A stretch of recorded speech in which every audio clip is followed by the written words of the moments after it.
This is Just a Few Questions. I'm Marc Sims. My guest is communication consultant Peter Cunningham. Welcome to the show, Peter Cunningham. All right, thanks for having me, Mark. You still doing the consulting for Chicago Cred? I also consult with the Civic Committee, which is very involved in the public safety issue right now. So I'm kind of working with various players, various stakeholders who are involved in this work. Is that the group that Joe Ferguson just took over? No, that's the Civic Federation. The Civic Committee is sort of represents a lot of the big employers. The Civic Federation is more like a watchdog group. Well, thank you for taking me to school on that. I love, I know you may not want me to say this, but I love looking at your bio. BA in philosophy, Duke University, a master's in journalism, Columbia. I'm at Columbia University in New York City. I know. I love it. I say that because you were the person to ask. A lot of higher education, and then I end up right here in Chicago in the scrappy world of politics and government. Yeah, but you worked in the daily administration, the Obama White House. You know what I'm saying? That your education has served you very well. No question. All right. Since you work with Chicago Cred, you can answer this question. The questions I have. Peter Cunningham, the murders are down in Chicago, but do you think they will ever go below 400? That is a very ambitious goal, but we do think it's possible. You know, it was in the low to mid fours just a few years ago, before 2016.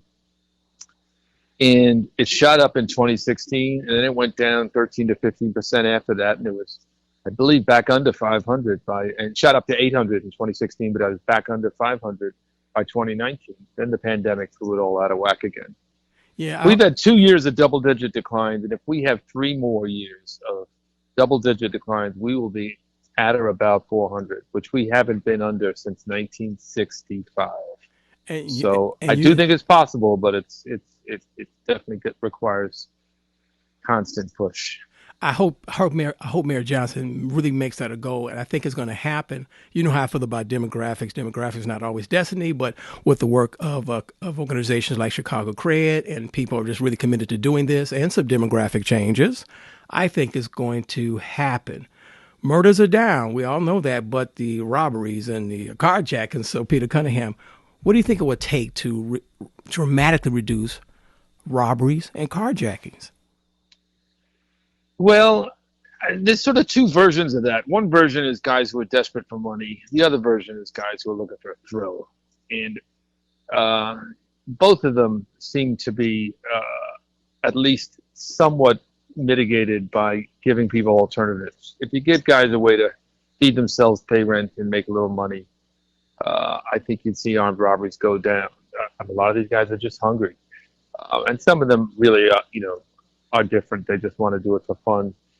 And in that case, I think you got to ask yourself whether we're, again, providing good alternatives to them, or do they just not know?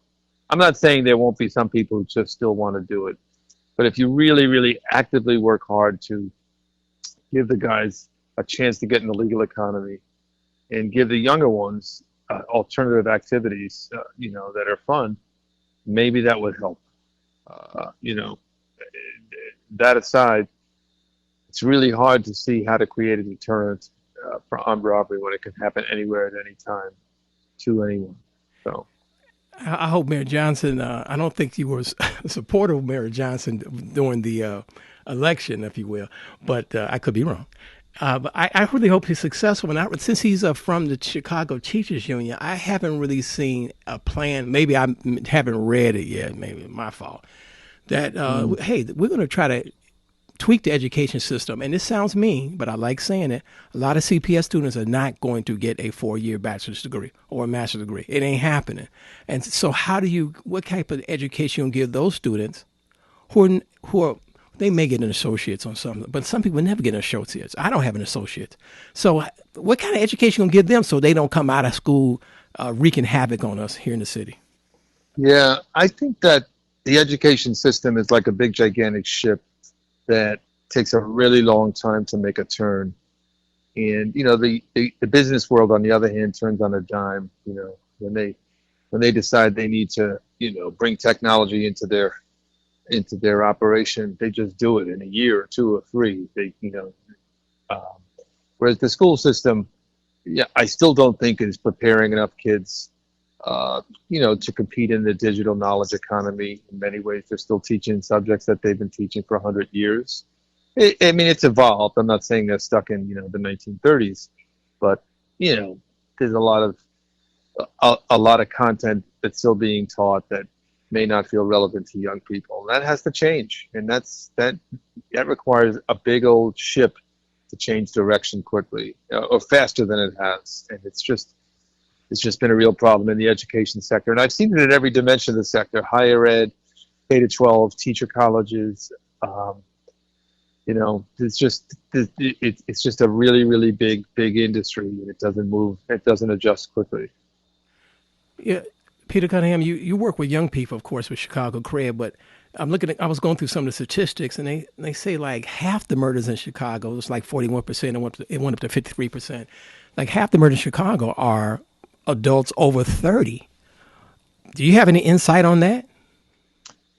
No, I saw those statistics recently, and I also talked to some of our outreach guys who were surprised by them because it's not their experience. They're still seeing more and more young people and people in their early 20s uh, getting killed. But I think it, to be honest, I don't know what it means.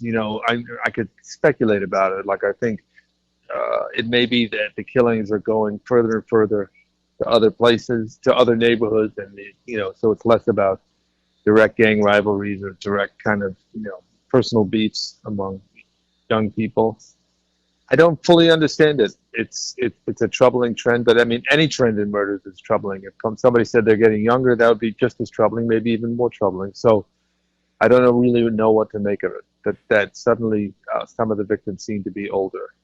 And hopefully that number will go down as organizations like Chicago Cred help younger people. Of course, they're going to get older, and that number should, in theory, my theory, it should go down.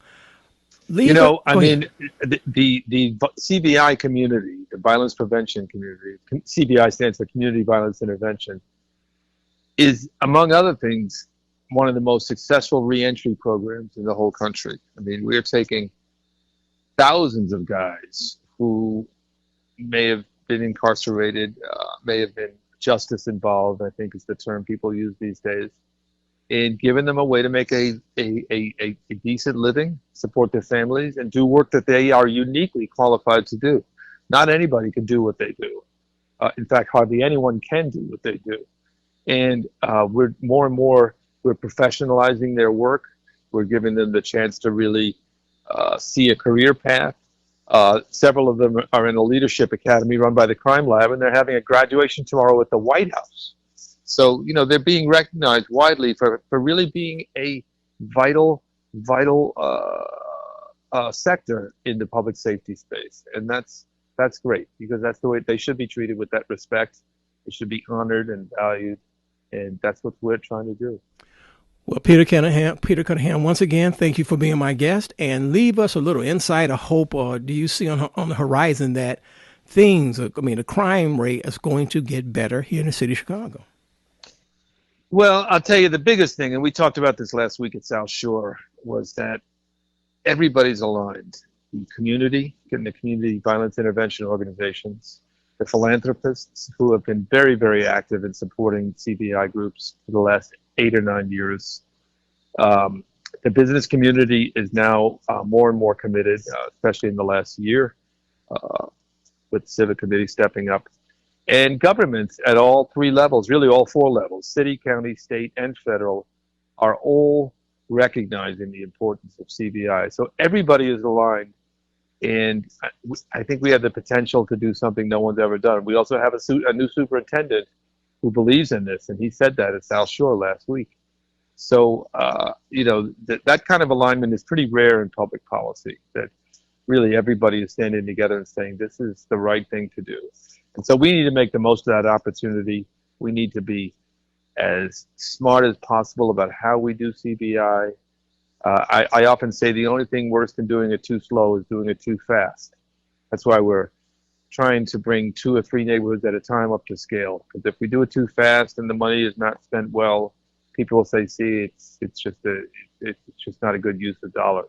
We have to prove every single year, every single day that this stuff is working, that we can hold ourselves accountable, that we're going to be transparent, and that we're saving lives. The fact is, there's a growing body of research that proves all of those things.